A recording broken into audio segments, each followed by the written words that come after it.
Buenos días, buenas tardes o buenas noches, espero que se encuentren bien. En el video anterior, entre otras cosas, explicamos qué era el materialismo histórico, qué eran las clases sociales y los distintos tipos de propiedad. En el video de hoy vamos a ver algunos conceptos que serán fundamentales para entender el pensamiento de Marx y que se derivan de esa idea de materialismo histórico. Así que bueno, empecemos.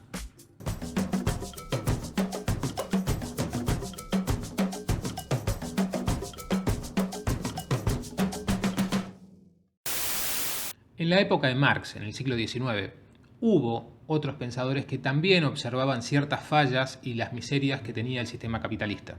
Pero Marx estuvo en desacuerdo con ellos, no tanto por el diagnóstico, sino por la forma de alcanzar ese diagnóstico y también por las soluciones que proponían estos autores para tratar ese diagnóstico. Para Marx, estos pensadores eran ingenuos, porque él comprendía que la realidad tiene unas leyes internas, unas estructuras que no se pueden cambiar apelando a ideas morales, a valores o a buenas intenciones. Los valores religiosos y los valores morales están determinados y condicionados por las circunstancias materiales donde el hombre vive. Por lo tanto, no son una verdad objetiva, sino una ilusión o un autoengaño.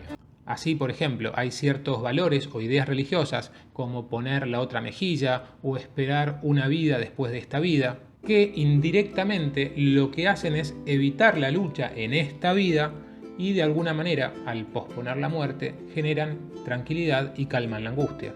De alguna manera, saber que hay una vida después de esta de por sí es una garantía de que esto no termina acá, de que la muerte no es la última palabra. Por supuesto que a Marx esta idea le parece terrible, porque si la historia es el desarrollo de posiciones antagónicas en constante conflicto, y ese conflicto permite que la historia progrese, proponer unas bienaventuranzas de la injusticia, del hambre o de la pobreza es un golpe directo a su teoría de la lucha y del conflicto de clases. Por esta razón es que Marx llama a la religión como el opio de los pueblos, justamente porque actúa como una droga que adormece o que estupidiza a la gente que lo consume, los cuales, en vez de estar luchando contra quienes los oprimen, no solo soportan la opresión, sino que además encuentran una justificación para la misma. Para Marx, esta ilusión o engaño que comete el pueblo, la gente o las personas, se basa en un concepto que hasta el día de hoy se sigue utilizando, y es el concepto de ideología. Las ideologías son, según Marx, las ideas dominantes de la clase dominante en una determinada sociedad en un momento dado. Se puede decir que son ideas que expresan la naturalidad del orden existente. Las ideas de la clase dominante son, en cada época, las ideas dominantes. Es decir, la clase que constituye la fuerza material dominante en la sociedad es, al mismo tiempo, su fuerza intelectual dominante. La clase que tiene los medios de producción material a su disposición tiene al mismo tiempo el control de los medios de producción mental, de modo que, hablando en general, las ideas de aquellos que carecen de los medios de producción mental están sujetos a ellas. Las ideas dominantes no son más que la expresión ideal de las relaciones materiales dominantes. El otro tema que quería desarrollar y que está relacionado con el concepto de ideología es el binomio de estructura y de superestructura. Rápidamente, lo que tenemos que saber sobre los conceptos de estructura y superestructura es que la estructura es la materia y las formas y relaciones de producción. De estas relaciones que se dan dentro de la sociedad es que va a surgir la superestructura. En ella vamos a encontrar las ideas, los valores y las distintas ideologías que avalan y que justifican el orden social existente.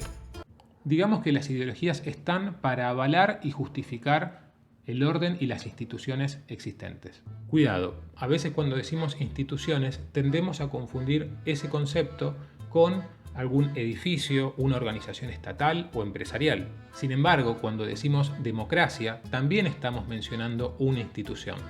Y también lo hacemos cuando hablamos de matrimonio. Por lo tanto, cuando hablamos de instituciones, estamos mencionando las formas en las cuales los sujetos de una sociedad se relacionan con un tema determinado.